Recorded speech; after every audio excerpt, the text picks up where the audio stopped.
അവൽ ഇൻവെസ്റ്റ്മെന്റാ. ഞാൻ ഇന്നാളൊരു ചർച്ചന്റെ ഇടയിൽ ഇങ്ങനെ ഇരിക്കുമ്പോ എന്തൊക്കെയോ ഒരു കുടുംബ പ്രശ്നത്തിന്റെ ഇടയിൽ ഇങ്ങനെ നിൽക്കുന്ന സമയത്ത് ഒരു മോൾ ഇങ്ങനെ പറയാണ്, പക്ഷെ പ്രായമുള്ള മോളാ, 10-65 വയസ്സുള്ള ഒരു മോളാ, ഒരു സ്വത്തിന്റെ വിഷയ.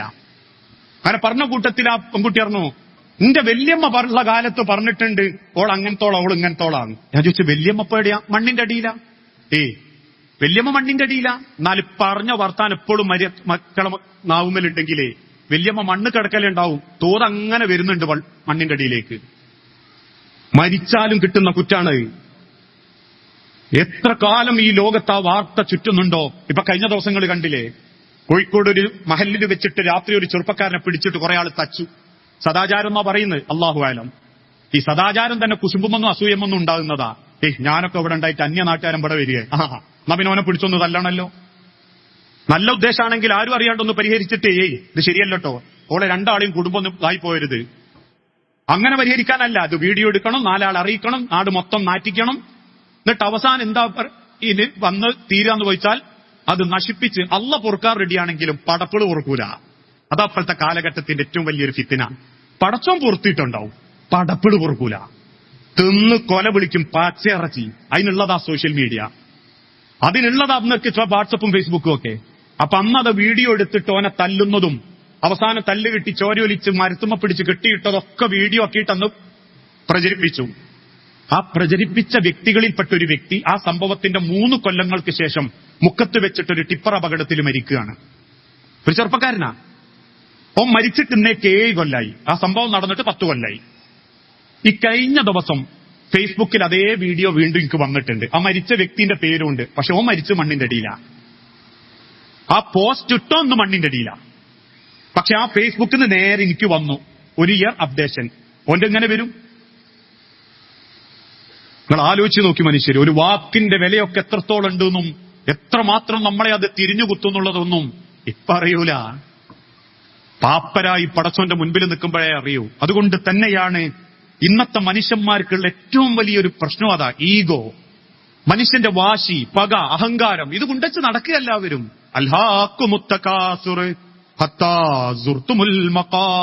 ഫുള്ള് പാരകളാ, ഫുള്ള് അസൂയക്കാരാ. ഇപ്പൊ ആർക്കും നമ്മൾ നന്നായാ മതി മറ്റുള്ളവൻ അസൂയ ഉണ്ടാവാൻ. ഞാൻ ഇപ്പൊ നാളെ രാവിലെ മുതൽ സുബീക്ക് ഇതുവരെ പോകാത്തവൻ ഒന്ന് സുബീക്ക് 4 ദിവസം അടുപ്പിച്ച് പോയി നോക്കേണ്ടി ആൾക്കാരെന്താ പറയാന്നറിയോ? എന്തോ ഉണ്ടിട്ടോ, ഒരുത്തൻ നന്നാന്ന് താല്പര്യമല്ല, അപ്പോഴേക്ക് വേറുണ്ടാക്കി പറയും. ഇനി അഥവാ ഗൾഫ് പോയിട്ട് 4 കൊല്ലം നിന്ന് തിരിച്ചു വന്ന് ഉള്ള ആ ഒരു ചെറിയ കൂരൊന്ന് തട്ടിപ്പൊളിച്ചിട്ട് ഒരു ചെറിയൊരു 1000 സ്ക്വയർ ഫീറ്റിന്റെ കൂരക്ക് വേണ്ടിയിട്ട് തറടാൻ തുടങ്ങിയ നാട്ടിലുണ്ട് കുറെ കറക്കമ്പനി. എന്താ പറയാ, അറബീനെ മുക്കി പോകുന്നതാട്ടോ, അല്ലാണ്ട് ഇത്ര വട്ടൊന്നും ഓനാവൂല. ഒരു ബസ് കയറിയിട്ട് ഒരു പെണ്ണിനോട് മിണ്ടിയ അത് അവിഹിതം. കണ്ടക്ടറിന്റെ പൈസ തിരിച്ച് പുറത്തേക്ക് ഇട്ടുകൊടുത്ത അത് അവിഹിതം. ഏതെങ്കിലും ഒന്ന് ഒരുത്തനൊരുത്തിയോടി മിണ്ടിക്കഴിഞ്ഞാൽ അത് അവിഹിതം. ഏതേ കുട്ടിയെ കോഴിക്കുട്ടികളെ മാതിരിയാ പോറ്റി ഓടുന്നത് കാണാ. പണ്ടൊക്കെ അത് കല്യാണ വീട്ടിൽ പറഞ്ഞു വരത്തലാണെങ്കിൽ ഇപ്പൊ അത് നേരെ ഇരിവിടലാ. ആലോചിച്ചോളി മനുഷ്യരെ, ആലോചിച്ചോളിങ്ങള്. ഖബറിലെത്തുന്നത് വരെ ഇതൊക്കെ ഉണ്ടാവും. ഖബറിലെത്തിക്കഴിഞ്ഞാൽ കിട്ടുന്നതൊക്കെ അങ്ങോട്ട് തിരിച്ചു വരും. നമ്മുടെ ഇസ്ലാം എന്ന് പറഞ്ഞാൽ കുറെ നിസ്കരിക്കലും നോമ്പൊലിക്കലും അല്ല. ആൾക്കാർക്ക് അങ്ങനെ ഒരു ധാരണ ഉണ്ട്. എല്ലാവരും നോക്കിയിട്ട് ഇങ്ങനെ പറയും നല്ല ദീനി കുടുംബാട്ടോ. എന്താ, വാപ്പ പള്ളിക്കും പോലുണ്ട്, ഉമ്മ ഖുർആൻ ക്ലാസ്സിനും ഉണ്ട്, പക്ഷെ പൊരയിലെ മരുവൊക്കെ ഒരു സൊയ്യ ഉണ്ടാവൂല. അല്ലെ, ഓന്റെ വീട്ടിൽ നോക്കിയിട്ട് പറയും നല്ല വാപ്പയാണ്, നല്ല അമ്മയാണ്, 30 പള്ളി കമ്മിറ്റിയിലുണ്ട്, 30 നാട്ടിലെ MGM-ലും ഉണ്ട്, അല്ലെ പെണ്ണുങ്ങളെ കമ്മിറ്റിയിലും ഉണ്ട്. ഓനോ കെട്ടി അന്ന് മുതൽ ആ കുട്ടി അനുഭവിച്ചു തുടങ്ങിയിരിക്കും ഓന്റെ സ്വഭാവക്കേട്. ഒരു മനുഷ്യന്റെ ദീന് എന്ന് പറഞ്ഞാൽ ഏറ്റവും വലുതെന്താണെന്നറിയോ? ഒരു മുസ്ലിമിന്റെ ദീന് മറ്റൊരാളെ വേദനിപ്പിക്കാതിരിക്കല. ഒരു മുസ്ലിമിന്റെ ദീന് എന്ന് പറഞ്ഞാൽ അവൻ കാരണം മറ്റൊരാളെ വേദനിക്കാതിരിക്കലും വേദനിപ്പിക്കപ്പെട്ടവന്റെ മനസ്സിന്റെ പ്രാർത്ഥന അവന്റെ നേരെ വരാതിരിക്കലും ആ ദീന്. അൽ മുസ്ലിമു മൻ സലിമൽ മുസ്ലിമൂന മിൻ ലിസാനിഹി വയദിഹി. അല്ലാഹുവിന്റെ ഹബീബ നബി തങ്ങൾ വെറുതെ പറഞ്ഞല്ല. ഒരു മുസ്ലിമി എന്ന് പറഞ്ഞാൽ മൻ സലിമൽ മുസ്ലിമൂന, മറ്റൊരു മുസ്ലിമിന്റെ അടുത്ത് രക്ഷപ്പെട്ടോനാ. അവന്റെ നാവുമെന്നും അവന്റെ കൈമൊന്നും രക്ഷപ്പെട്ടോനാ. ഒരു ഇസ്ലാമിന്റെ ദീനാണത്. നമ്മൾ കാരണം ഒരാളും വേദനിക്കാതിരിക്കുക. ഞാൻ പറയാറുണ്ട്, ചില പള്ളിയിലൊക്കെ മയ്യത്തുസ്കാരത്തിന് ആളുകൂടുന്നത് കണ്ടിട്ട് ചില ആൾക്കാർ പോരിശ പറയും, എമ്മാതിരി മയ്യത്തുസ്കാരം, മമ്പാടങ്ങനെ ഒരു നിസ്കാരം മുമ്പൊന്നും ഉണ്ടായിട്ടില്ലട്ടോ. മണ്ണിന്റെ അടി കൊണ്ടുവെക്കുമ്പോ സ്വൈര്യവും സമാധാനത്തിലും പടച്ചോന്റെ 6 അടി മണ്ണിൽ ആ പള്ളിക്കാട്ട് കിടക്കണമെങ്കിലേ ഒരാളെ മനസ്സും വേദനിപ്പിക്കാതെ ജീവിക്കണം, ഒരാളെ കണ്ണും നിറയിപ്പിക്കാതെ ജീവിക്കണം, ഒരാളെ ജീവിതത്തിലും ഒരു സങ്കടം ഉണ്ടാക്കാതെ ജീവിക്കണം. ഏത് ബന്ധങ്ങളും മനോഹരമാകുന്നത് അതിൽ സ്നേഹം കൊടുക്കുമ്പോഴാ. നിങ്ങൾ ആലോചിച്ച് നോക്കൂ. നമ്മളൊക്കെ നിക്കാഹത്ത് പറയും, ആണിനോട് പറയും നീ മുഹമ്മദ് നബീന്റെ മാതിരിയാവണം, പെണ്ണിനോട് അറിയും നീ ഖദീജ ബീവിന്റെ മാതിരിയാവണം. ആദ്യം അതല്ല പറയണ്ടേ, പൊരേലമ്മാരോട് പറഞ്ഞു കൊടുക്കണം, ദീന് എന്ന് പറഞ്ഞാൽ പൊരേലമ്മാർക്കും ഉണ്ടാവണം. അല്ലാണ്ട് കെട്ടുന്ന ആണിനും പെണ്ണിനും മാത്രം ഉണ്ടായാൽ പോരാ. കയറി വരുന്ന പെൺകുട്ടിയെ സ്വന്തം മകളായിട്ടൊരു ഉമ്മാക്ക് കാണാൻ പറ്റണം.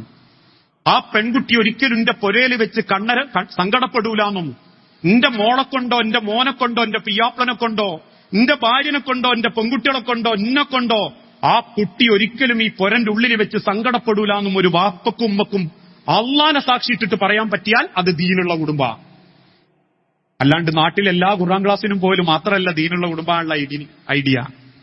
കൈപിടിച്ചെടുക്കുന്ന വാപ്പാക്കും പറയാൻ പറ്റണം, മോനെ സവ്വജതുക വ അൻകഹതുക അമറല്ലാ, പടച്ചോൻ എന്നോട് പറഞ്ഞു എനിക്ക് കുടുംബം ഉണ്ടാക്കാൻ എന്റെ മോളെ തരാൻ, ഞാനിത് എനിക്ക് വാക്ക് തരിക. സവ്വജതുക, നിന്റെ മകളെ കൊണ്ട് എന്റെ കുടുംബം നശിക്കൂല, നിന്റെ മകളെ കൊണ്ട് ഇനി കരയൂല, നിന്റെ മകളെ കൊണ്ട് എന്റെ കുടുംബത്തിൽ ഒരു രാത്രി പോലും ഇനി സമാധാനമല്ലാണ്ട് കടന്നുറങ്ങേണ്ടി വരൂല. അമറല്ലാ, പടച്ചോൻ എന്നോട് പറഞ്ഞതാ എന്റെ കുടുംബത്തിന്റെ സമാധാനത്തിന് തസ്കുനു ഇലൈഹ, നിന്റെ മോളെ എനിക്ക് തരണമെന്ന്. അത് ആർജവത്തോടെ പിയാപ്പന്റെ കൈ പിടിച്ചിട്ട് വാപ്പാർക്ക് പറയാൻ പറ്റണം. അത് സ്വന്തം മക്കൾ ആ രീതിയിൽ ഒരുക്കണം. ഇതാ കുടുംബം. അല്ലാണ്ട് കുടുംബത്തിൽ ഓന് ദീനുണ്ട്, ഓൻ നല്ല ദീനുണ്ട്, വാപ്പക്കും ഉമ്മക്കും ഉണ്ടാവില്ല. ഒക്കെ ദീനുണ്ട്, ഒക്കെ വലിയ ദീനുണ്ട്, വാപ്പക്കും ഉമ്മക്കും ഉണ്ടാവും. കുടുംബത്തിൽ എല്ലാവർക്കും ദീനുണ്ടെങ്കിലേ കുടുംബം മനോഹരാവും. ഓരോരുത്തർക്കും പടച്ചോൻ ഏൽപ്പിച്ചു തന്ന എല്ലാ ബന്ധങ്ങളെയും മനോഹരാക്കുക. ഞാൻ പറയാറുണ്ട്, ബന്ധങ്ങളെയൊക്കെ ഒരു വലുപ്പറിയണമെങ്കിൽ 4 ദിവസം മെഡിക്കൽ കോളേജിൽ കിടക്കണം. 4 ദിവസം വേണ്ട. പരിശോധിച്ച പരിശോധനയെ തിരിഞ്ഞു എന്ത് പെട്ടെന്ന് ഡയാലിസിസ് തുടങ്ങണം. കിട്ടിയത് മെഡിക്കൽ കോളേജിൽ പുലർച്ചെ 1:30-ന്റെയും 4:00-ന്റെയും ഇടക്ക, അല്ലെ കിട്ടിയത് ആ സമയത്താ. ഒരു 3 മാസം മക്കളൊക്കെ എങ്ങനെങ്കിലുമൊക്കെ നട്ടപ്പാതിരിക്ക് എണീറ്റ് പോരും. പിന്നെ ചോദിക്കാൻ തുടങ്ങും, അല്ലേ അമ്മായിക്കൊരു മോനില്ലായിരുന്നു, ആ ഓനെ കിട്ടിയേക്ക് ഒരു രാത്രി പോയ. ബന്ധങ്ങളുടെ വിലയറിയുന്നത് പലതും നഷ്ടപ്പെടുമ്പോഴാ. അതുകൊണ്ട് ആലോചിക്കണം, ഏത് ബന്ധവും പടച്ചോൻ തന്നതാണെന്നും ആ ബന്ധങ്ങളെയൊക്കെ ഇനി ചിലർക്കൊരു ധാരണ ഉണ്ട്. നേരത്തെ പറഞ്ഞതുപോലെ ഈ ബന്ധങ്ങളൊക്കെ ഇവിടെ അങ്ങനെ പിണങ്ങി കുറെ നടന്ന് തമ്മിൽ വീറും വാശിയും ഒക്കെ കാണിച്ച് അതങ്ങനെ കെട്ടെ, ഈ വേറെന്തുണ്ടെങ്കിൽ പറ, ഈ മരിച്ചാ പോലും മയ്യത്തോനെ കാണിക്കരുത്, ഇവിടെ തീർന്ന് ഇനി അങ്ങോട്ടുമില്ല എന്നൊക്കെ പറഞ്ഞാൽ അതൊരു വലിയ ജയാന്നാ. ഇത് മരിച്ചു കഴിഞ്ഞ് എങ്ങനെങ്കിലും പൊരുത്തപ്പെട്ടിട്ടുവോ? മദീന മിമ്പറിൽ നിന്ന് ഖുതുബ പറഞ്ഞിറങ്ങുന്ന റസൂലുള്ളാഹിനോട് സഹാബത്ത് ചോദിച്ചു, റസൂലേ, ഒരാൾക്ക് നോമ്പ് കടണ്ട്, ആ കുറ്റം കബറിൽ കിട്ടാണ്ടിരിക്കാൻ ആ വ്യക്തിക്ക് എന്ത് ചെയ്തു കൊടുക്കണം? ഹബീബായ നബി തങ്ങൾ തിരിച്ചു പറഞ്ഞു, നിങ്ങളൊരു സാധുവിനെ നോമ്പ് ഉറപ്പിക്കണം, ഒരാൾക്ക് നോമ്പ് ഉറക്കാനുള്ള വകുപ്പുണ്ടാക്കി കൊടുക്കണം, എങ്കിൽ അത് പരിഹരിക്കപ്പെടും, അത് ഫിദിയ. വേറൊരു സ്വഹാബി ചോദിച്ചു, റസൂലേ, എന്റെ അമ്മ നേർച്ച ചെയ്തു, പക്ഷെ നേർച്ച വീട്ടാൻ പറ്റിയില്ല, മരിച്ചുപോയി. അപ്പൊ ചെയ്ത നേർച്ച അത് വീട്ടിയിട്ടില്ലെങ്കിൽ കുറ്റാണല്ലോ, അതിന് പകരം ഫിദിയ എന്താ? ഹബീബായ നബി തങ്ങൾ പറഞ്ഞു, 10 സാധുക്കൾക്ക് ഭക്ഷണം കൊടുക്കണം, അല്ലെ 10 സാധുക്കൾക്ക് വസ്ത്രം കൊടുക്കണം, അല്ലെ 3 ദിവസം നോമ്പനുഷ്ഠിക്കണം, അല്ലെങ്കിൽ ഒരടിമയെ മോചിപ്പിക്കണം. ഇത് കേട്ടപ്പോ മറ്റൊരു സ്വഹാബി ചോദിച്ചു, റസൂലേ, ഒരാൾ കുടുംബത്തിൽ പിണങ്ങി മരിച്ചുപോയി, അയാൾ അങ്ങോട്ട് പിണങ്ങി അല്ലെങ്കിൽ അയാളോട് ഇങ്ങോട്ട് പിണങ്ങി പൊരുത്തൊന്നും വാങ്ങാണ്ട് മരിച്ചുപോയി. വാശിയും പകയും മനസ്സിൽ വെച്ചിട്ട് അയാൾ നന്നാവാതെ മരിച്ചു. ആ മരിച്ച വ്യക്തിക്ക് കബറിലേക്ക് ആ ശിക്ഷ ബാധിക്കാതിരിക്കാൻ, അയാൾ ചെയ്ത അമല് അയാൾക്ക് തന്നെ കിട്ടാൻ, അയാളെ നിസ്കാരവും നോമ്പോ ഒക്കെ അയാൾക്ക് തന്നെ ഉപകാരപ്പെടാൻ, ആ കുറ്റം പരിഹരിക്കപ്പെടാൻ എന്ത് ചെയ്തു കൊടുക്കണം റസൂലേ? അള്ളാന്റെ ഹബീബ നബി തങ്ങൾ എന്താ പറഞ്ഞത്? നിങ്ങൾ മയ്യത്ത് സ്കരിക്കുമ്പോൾ വാപ്പാക്ക് വേണ്ടി കാടടക്കി ഒരു പൊരുത്തങ്ങ് വാങ്ങിക്കോളിന്നാ, അല്ലെ വാപ്പാന്റെ പേരിൽ നിങ്ങൾ ഒരു പള്ളി ഉണ്ടാക്കി കൊടുത്തോളൂന്നാ, അല്ലെ ഉമ്മാന്റെ പേരിൽ നിങ്ങൾ ഒരു 100 ഹജ്ജ് ചെയ്തോളൂന്നാ, അല്ലെ നിങ്ങൾ പള്ളിക്ക് ഒരു 100 ആക്ക് സിമന്റ് കൊടുക്കണമെന്നാ, യത്തീംഖാനക്ക് നിങ്ങൾ ഒരു കൊല്ലം ഭക്ഷണം കൊടുക്കണമെന്നാ? അല്ല. ലാ യമീന ഫീ ഖതീഅത്തു റഹ്മിൻ, കുടുംബ ബന്ധം മുറിച്ചവർക്ക് ഒരു ഫിദിയയില്ല, ഒരു ഫിദിയയില്ല. എന്ത് ചെയ്തു കൊടുത്താലും ജീവിച്ചിരിക്കുന്ന കാലത്ത് അത് പൊരുത്തപ്പെടാണ്ടാ മരിച്ചതെങ്കിൽ അത് കിട്ടൂല. അതുകൊണ്ടാ പ്രിയപ്പെട്ടവരെ, നിസ്കാരവും നോമ്പൊക്കെ എല്ലാവർക്കും ക്ലിയറാ. പക്ഷെ സലാം വിട്ട് എഴുന്നേറ്റവും മോനെ നോക്കൂല, ഓനെയും നോക്കൂല. ഓലാപ്പോ 1-ാമത്തെ സഫിൽ 1-ാമത്തെ റക്അത്തിൽ നിന്ന് എഴുന്നേറ്റ് വന്നതെങ്കിൽ ഫഅന്ന, ആരെ കാണിക്കാനായി ഈ അഭിനയൊക്കെ? എന്തിനാ ഈ വേഷം കെട്ടലൊക്കെ? മനസ്സ് തുറന്നങ്ങ് പൊരുത്തപ്പെട്ടേക്കണം. നമ്മളെ വേദനിപ്പിച്ചവൻ, നമ്മളെ സങ്കടപ്പെടുത്തിയവൻ, നമ്മളെ കുറ്റപ്പെടുത്തിയവൻ, പച്ചക്ക് നമ്മളെപ്പറ്റി ഇല്ലാത്തത് പറഞ്ഞു നടന്നവൻ, എന്നാലും ഫമല്ലാഹു ബിഗാഫിലിൻ, ഞാൻ അള്ളാനെ ഏൽപ്പിച്ചു, അള്ള കണക്ക് വെക്കുന്ന മാതിരി എനിക്ക് നോക്കാനാവൂല, പടച്ചോൻ കൊടുത്തോട്ടെ, ഞാൻ വിട്ടുകൊടുത്തു, ഞാൻ സബൂറാക്കി. അതുകൊണ്ടാണല്ലോ കറുത്തവളുടെ മകനെ എന്ന് ബിലാലിനെ അമ്മാർ റളിയല്ലാഹു അൻഹു വിളിച്ചു, അബൂദർ റളിയല്ലാഹു അൻഹു വിളിച്ചു. അബൂദർ റളിയല്ലാഹു അൻഹുവിനെ അബദ്ധത്തിൽ വിളിച്ചു ഏതാ ബിലാൽ റളിയല്ലാഹു അൻഹുവിന്റെ മുഖത്ത് നോക്കിയിട്ട് ഈ കറുത്തവളുടെ മകനെ എന്ന് പറഞ്ഞു പോയപ്പോഴേക്കും അബൂദറിന് തെറ്റ് ബോധ്യപ്പെട്ടു. അദ്ദേഹം കരയാൻ തുടങ്ങി. ബിലാൽ റളിയല്ലാഹു അൻഹുവിന്റെ അരികിൽ വന്ന് പറഞ്ഞു, ബിലാൽ താങ്കൾ എന്നെ തിരിച്ചു വിളിച്ചോ? എന്റെ വാപ്പാനെ വിളിച്ചോ? ബിലാൽ റളിയല്ലാഹു അൻഹു ഞാൻ വിളിക്കൂല. റസൂലുള്ളാഹിന്റെ അരികിലേക്ക് കണ്ണീരോട് ഓടിച്ചെന്നിട്ട് അബൂദർ റളിയല്ലാഹു അൻഹു പറഞ്ഞു, റസൂലേ ഞാൻ എന്റെ കവിള് മണലിങ്ങനെ ചെരിച്ചു കിടക്ക. അബൂദർ കവിളിങ്ങനെ ചെരിച്ചു കിടക്കുമ്പോ ബിലാലിന്റെ കാലുകൊണ്ട് അബൂദറിന്റെ കവിളത്ത് ചവിട്ടി താഴ്ത്താൻ പറയണം. റസൂലുള്ളാഹി പറഞ്ഞു, ഇല്ല അബൂദറേ, താങ്കൾ അള്ളാഹുവിനോട് പ്രാർത്ഥിക്കുക. ബിലാൽ റളിയല്ലാഹു അൻഹു പറഞ്ഞു, ഇല്ല റസൂലേ, എനിക്ക് അബൂദറിനോടൊന്നുമില്ല. അത്രക്കായിരുന്നു അവര് ജീവിച്ചത്. അതുകൊണ്ട് തന്നെ ആ ബന്ധങ്ങളിൽ ഇന്നേറ്റവും മനോഹരമായ ഒരു ബന്ധമാണ് നമ്മളൊക്കെ പറയുന്ന മാതാപിതാക്കളും നമ്മളും തമ്മിലുള്ള ബന്ധം. ഒരു കാലത്ത് നമ്മൾ കാണാൻ കാത്തിരുന്ന മുഖങ്ങളായിരുന്നു നമ്മളെ മാതാപിതാക്കള്, അല്ലേ? ഏതൊരു കല്യാണ വീട്ടിൽ പോയാലും എവിടെ സ്കൂൾ വിട്ടു വന്നാലും ഉമ്മാന്റെ മുഖം കണ്ടിട്ടില്ലെങ്കിൽ, വാപ്പനെ രാത്രി കണ്ടിട്ടില്ലെങ്കിൽ വല്ലാത്തൊരു പെടച്ചിലായിരുന്നു നെഞ്ചിന്റെ ഉള്ളില്. അതുകൊണ്ട് തന്നെ ആ പല ഉമ്മാന്റെ മാറും വാപ്പാന്റെ തോളും നമ്മളെ കൊട്ടാരായിരുന്നു.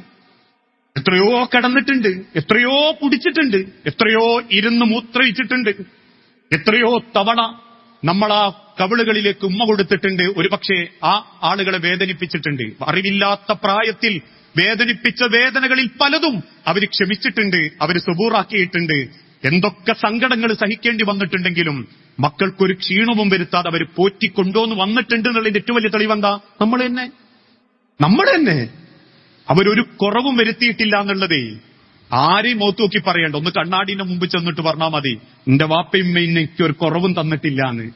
ആരോഗ്യം കൊണ്ടും സമ്പത്ത് കൊണ്ടും ഭക്ഷണം കൊണ്ടും അവരൊരു പോരാളികളായിരുന്നു. നമ്മളുടെ ചെറുപ്പകാലഘട്ടത്തിൽ കാത്തിരുന്നിട്ടുണ്ട് ഉമ്മാനെ ഒന്ന് കാണാൻ. കല്യാണ വീട്ടിൽ ഒരാളെ കൈമാറിക്കൊടുക്കുമ്പോഴേക്കും ഉമ്മാന്റെ മുഖം കാണുമ്പം കുട്ടിയുടെ മുഖത്തുണ്ടാകുന്ന ഒരു പ്രകാശമുണ്ട്, വാപ്പനെ കാണുമ്പം കുട്ടിയുടെ മുഖത്തുണ്ടാകുന്ന ഒരു പുഞ്ചിരിയുണ്ട്. സ്കൂളിൽ ഏതെങ്കിലും ഒരു കലോത്സവത്തിന്റെ മുൻഭാഗത്ത് ഉമ്മനെ കാണുമ്പം കുട്ടിക്കുണ്ടാകുന്ന ഒരു നെടുവീർപ്പുണ്ട്, ആശ്വാസമുണ്ട്. കാത്തിരുന്നിട്ടുണ്ട് ഞാനുങ്ങളൊക്കെ ഉമ്മനെയും വാപ്പനെയും കാണാൻ, അവരെ മാറത്തൊന്ന് പറ്റിക്കിടക്കാൻ, അവരുടെ തോളത്തൊന്ന് അണഞ്ഞൂട്ടിക്കിടക്കാൻ, അവരുടെ പോരാളികളിൽ നിന്ന് ആശ്വാസവും സന്തോഷവും അനുഭവിക്കാൻ. അല്ലേ? നമ്മളൊക്കെ പറയാറുണ്ട്, പോക്കറ്റ് നിറയെ പൈസ ഉണ്ടെങ്കിലും അതുകൊണ്ട് സ്വന്തം സ്വപ്നം കാണാത്ത ഒരൊറ്റ മനുഷ്യനെ ഈ ലോകത്തുള്ളൂ. ആണുങ്ങള്, വാപ്പാര് നിറച്ചും പൈസ ഉണ്ട്. ഞാൻ പറയാറുണ്ട്, ചില വാപ്പാരൊക്കെ പോക്കറ്റിൽ ഇങ്ങനെ കാണാം, നിറച്ചും പൈസ ഉണ്ടാകും, പക്ഷെ അയാൾ അതുകൊണ്ട് സ്വപ്നം കണ്ടിട്ടുണ്ടാവില്ല. കാരണം ആ പൈസ കൊണ്ട് അയാൾ സ്വപ്നം കണ്ടത് മക്കൾക്കും കുടുംബത്തിനുമാണ്, ഉമ്മാരെങ്ങക്കും കൂടി വേണ്ടിയിട്ടാ. ഒരാൾ ഒരിക്കലും അവന്റെ ആവശ്യത്തിന് വേണ്ടി സ്വയം സ്വപ്നം കണ്ടിട്ടില്ല. ഇന്ന് പിന്നെ ലിബറലിസം തലക്ക് പിടിച്ച മക്കളൊക്കെ കുടുംബത്തിൽ പെണ്ണുങ്ങളെക്കാളും കൂട്ടുകാർക്ക് പ്രാധാന്യം കൊടുത്ത് ആകെ കിട്ടുന്ന 10 ദിവസവും യാത്ര ചെയ്ത് നശിപ്പിക്കുക. അതല്ല, ഇതൊന്നുമില്ലാത്തൊരു കാലഘട്ടത്തിൽ അങ്ങേയറ്റം നമ്മളെ സ്നേഹിച്ച മാതാപിതാക്കള്. ഈ അടുത്ത ദിവസം എനിക്ക് വല്ലാതെ മനസ്സിന് വേദനിപ്പിക്കുന്ന ഒരു അനുഭവം, ഒരു കാഴ്ച ഞാൻ കാണുകയുണ്ടായി. ഒരു ഉമ്മാക്ക് പെൻഷൻ കിട്ടും സർക്കാരിന്റെ. ആ പെൻഷന് കഴിഞ്ഞ 12 കൊല്ലത്തിലധികമായിട്ട് ആ ഉമ്മ അവനെന്നെയാ കൊടുക്കുന്നത്. 2 പെൺകുട്ടികളും ഒരു മോനുമാണുള്ളത്. അവസാനം അമ്മ മരിച്ചു എന്ന് കേട്ടു. ഉമ്മ മരിച്ചത് എങ്ങനെയാന്ന് വെച്ചപ്പോ പറഞ്ഞു, ശ്വാസം മുട്ടി മരിച്ചതാ.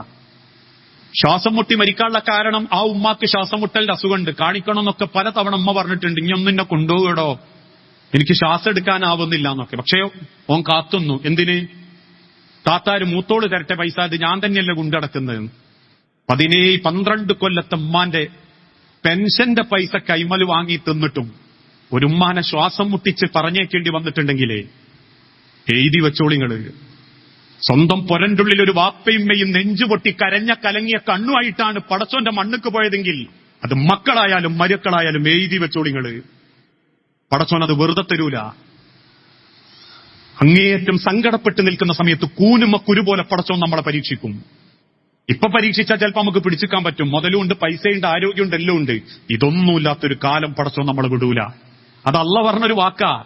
ആരാന്റെ പൈസ ഒക്കെ കട്ടെടുത്തിട്ട് അവനാന്റെ ഇങ്ങനെ വീർത്ത് മുതലുണ്ടാക്കുമ്പോ ആൾക്കാരെന്താ വിചാരിക്കുക? ഓൻ കള്ളത്തരം തന്നെ കാണിച്ചിട്ടും കുറെ അതുണ്ടാകുന്നതാണ്. ആൾക്കാർക്ക് അതാ സങ്കടം. ഏടാ പടച്ചോൻ ഇങ്ങനെയൊക്കെ ആൾക്കാരെ പറ്റിച്ചുണ്ടാക്കിയിട്ട് ഓൻ വലുതാകുന്നത് കണ്ടോ? പടച്ചോനെ പേടിച്ചിട്ട് ഒരു സാധു കച്ചവടം തുടങ്ങി ഓൻ പൊളിഞ്ഞു പോവുകയും ചെയ്ത്. മറ്റോനതാ വളരുന്ന അള്ള ഉണ്ട് എന്നൊക്കെ പറയുന്നത് വെറുതെയാ. കാരണം ഉണ്ടെങ്കിൽ അടച്ചൊപ്പ കൊടുക്കണ്ടോന് ശിക്ഷ ഇല്ല. വീർത്ത് ഓനൊരു നഷ്ടത്തിന്റെ തുടക്കം അള്ള തുടങ്ങുമ്പോ ഓന്റെ മുതല് ഹക്കായതുകൂടി പഠിച്ചോൻ അങ്ങ് കൊണ്ടുപോയിക്കാണും. ഓൻ 10 കോടി കട്ടു, അതിൽ 1 കോടി ഓന്റെതാ. ഹലാലായ നിലക്കുള്ളതാ. പടച്ചോൻ തുടങ്ങി വെച്ച് കഴിഞ്ഞാൽ അല്ല 9 അല്ല കൊണ്ടുപോവുക, 10 കൂടിയും പടച്ചോൻ കൊണ്ടുപോയിക്കാണ്. എന്നാ ചെയ്തതിന് അപ്പം തന്നെ പടച്ചോൻ 1 കോടി 2 കോടിയിട്ട് കൊണ്ടുപോയില്ലെങ്കിലോ ഓൻ പറയും ഇതിപ്പോ പിടിച്ചിക്കാനുള്ളതേ ഉള്ളൂ എന്ന്. ഒന്നുമില്ലാത്തൊരു സമയത്ത് എല്ലാം കൂടിയും പടച്ചോൻ നശിപ്പിച്ചാളൂ.